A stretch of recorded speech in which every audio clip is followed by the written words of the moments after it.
Thank you, Mr Speaker. I rise to speak on the Albanese Labor Government's environmental reform package, which demonstrate Labor's latest attempt to overhaul the Environment Protection and Biodiversity Conservation Act 1999. Now, let me be clear from the outset. I care very deeply about our environment. I represent more than 1.4 million square kilometres, the largest electorate in Australia. When you cover that kind of ground, you see our country in a way that few others do, that few others will truly appreciate. And I'll tell you what I see when I look out the window of those little and also those large planes as I traverse across Durack. I see thousands of kilometres of coastline, pristine, rugged and breathtaking. I see the Ningaloo Reef, one of the great natural wonders of the world, home to whale sharks, turtles and coral that Australians and visitors travel halfway across the globe to experience. I take great joy in seeing the red earth of the Pilbara and the Kimberley, a landscape that tells the story of the continent's ancient history, its strength and its spirit. But, Mr Deputy Speaker, I also see the farms, I see the stations and the mines which are the heartbeat of the Australian economy. The producers, the pastoralists and the workers who get up before dawn to grow our food, export our resources and who help to keep our lights on. These industries sustain local communities. They underpin our national prosperity and they provide the royalties and the tax revenues that fund our hospitals and our schools and indeed our environmental protections. And that is why I say this. We will not support reform that puts ideology ahead of practicality. We will not support measures that threaten Australian jobs, deter investment or weaken our productivity. Now, let me be 100% clear on this. Not all mining projects or, for that matter, renewable energy projects will get environmental approval, and nor should they. That's because not all projects will be able to demonstrate their ability to coexist without undue damage with the environment. What project proponents need is a quick no or a quick yes to their environmental approvals. That's not what these bills will do.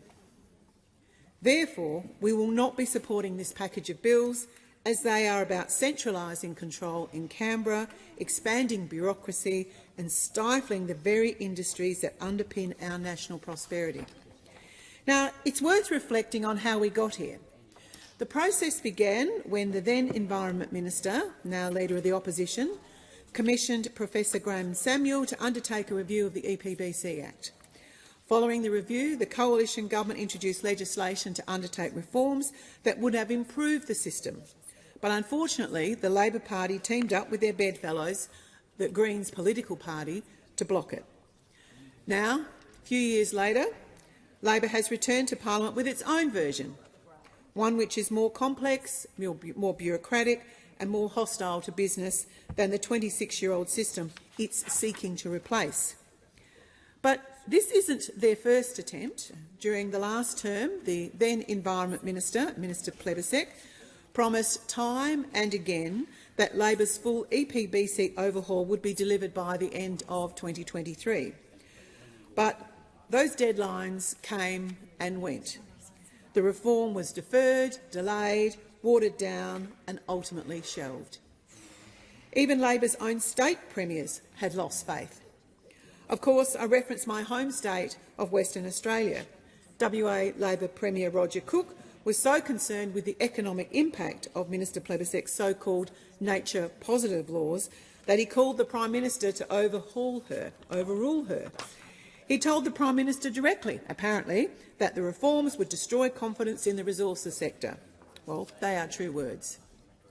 As a result, we saw an embarrassing series of headlines which said the reforms would be introduced in the Senate and then they wouldn't be introduced in the Senate, which eventually concluded with the plan being quietly abandoned. The Prime Minister decided these reforms should wait until after the election, as not to risk seats, particularly across Western Australia. Following the election, he decided it was time for a new minister who might be able to deliver some sensible reform. Unfortunately, we struck out again, and this new minister has now sought to introduce a 1,500-page monstrosity that business, industry and stakeholders right across the board have described as unworkable. The Business Council of Australia, who I note got a good shout-out from the Prime Minister during question time yesterday, has warned, and I quote, that without significant changes to this bill, we risk embedding a system that's even slower, more complex and lacking the clarity and certainty needed for investment. That is a damning verdict and demonstrates that this legislation is riddled with problems. It paints a very grim picture for jobs, investment and productivity in our country. So let's start with the so-called unacceptable impacts provisions. There are 8 pages outlining 37 separate definitions which would limit the number of projects that would be possible to proceed. Industry has been crystal clear. These definitions must be removed from the legislation and placed into the environmental standards. Then there is the net gain requirement, vague, undefined and open to endless litigation. The definition absolutely needs greater certainty, with guardrails to ensure certainty for both industry and certainty for our environment. The government also wants project proponents to report Scope 1 and Scope 2 emissions, duplicating the safeguard mechanism and creating a backdoor climate trigger that every resources investor fears. And let's not forget the proposed Environmental Protection Agency. Labor promised the EPA for 2 elections, and after 4 years this is what they've come up with, a structure that is completely unworkable. The proposed EPA would assess, approve and enforce its own decisions. It would act as student, it would act as teacher and principal all at once, marking its own homework. Completely unworkable. The CEO of this new agency would be a statutory officer who cannot be dismissed by the minister, not even for failure to perform. There is no binding statement of expectations, no accountability to government and no mechanism to ensure the CEO acts in the national interest. That is not independence, it's unaccountable power. And yet this is the system that the Labor government claims will speed up approvals and boost productivity. Australia is in the middle of a productivity crisis. That's not a talking point from the Coalition Whip's office. It's a fact. It's important those opposite know we are now ranked second last in the OECD. Only Mexico performs worse than Australia. And yet Labor is pushing through reforms that will make it harder, slower and more expensive to get major projects approved. Now, let's not forget that when Labor was re-elected in May, they quickly declared that productivity under them was actually in serious trouble. And so the Treasurer and the Prime Minister announced they would hold a productivity roundtable. Sounds good, doesn't it? This was then rebranded as an economic reform roundtable. I'm not sure that it amounted to much, except maybe the suggestion of spare bedrooms being taxed. Mining royalties, oil and gas exports, critical minerals, agriculture, these are the industries that pay for our hospitals, our schools and our roads. In 2023-24 alone, the mining industry paid $59.4 billion in taxes and royalties to Australian governments. Labor's reforms threaten that foundation. They will send investment offshore, cost Australian jobs and place a handbrake on regional economies. Labor's division over resources is now legendary. They delayed a decision on the very important decision in relation to a project in my electorate of Durack, that of course being the North West Shelf gas extension, until after the election, and then they sacked the minister responsible. Now a new minister has stepped in with preliminary approval while the Prime Minister recruits a Green defector who's openly hostile to the project. Investors, whether in oil, gas or critical minerals, they need confidence that Australia is a stable, reliable destination for capital. Right now, they're not getting that from Labor.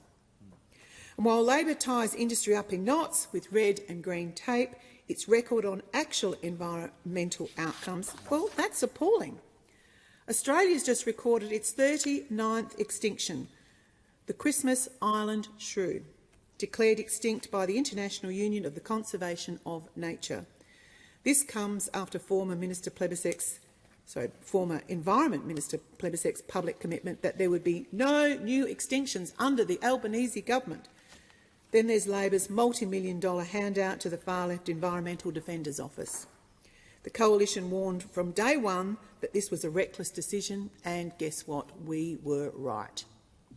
The EDO has been condemned by the Federal Court for coaching witnesses and fabricating evidence in the Santos-Barossa gas pipeline case. Now, despite this disgraceful record, the Albanese Government has continued to fund them, not just the original $8.3 million grant, but ongoing annual funding that will see the EDO receive around $15 million by the end of the decade. This is taxpayers' money being funnelled into an activist law firm that works to shut down projects, destroy jobs and strangle Australia's economic growth, and yet Labor claims to support productivity. If you want proof that this government is distracted and has all the wrong priorities, look no further than the algal bloom disaster along South Australia's coastline. For months, scientists warned the Albanese Government to take some action. 18 months ago, they raised the alarm. 4 months ago, when dead fish were washing up on the beaches, they raised it again. The government did nothing. Now, over 14,000 marine animals have died. Local fishing and tourism businesses, well, they're suffering, and coastal ecosystems have been devastated. It's a misconception that the Coalition does not care about the environment.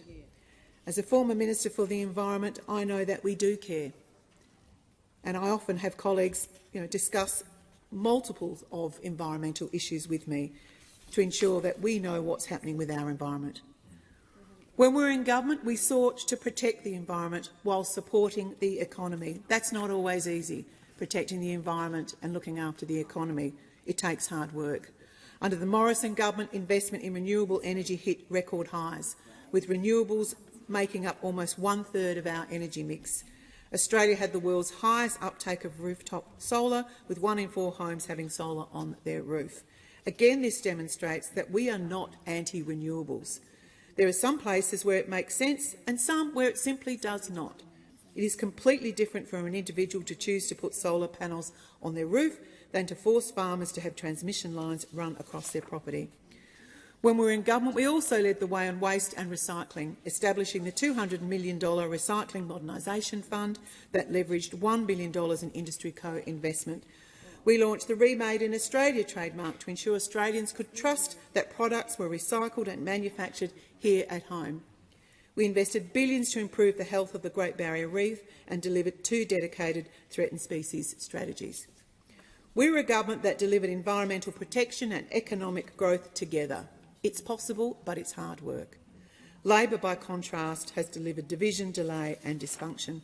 In its current form, Labor's EPBC reform package is unworkable. It's bad for business, bad for investment and bad for Australia's future.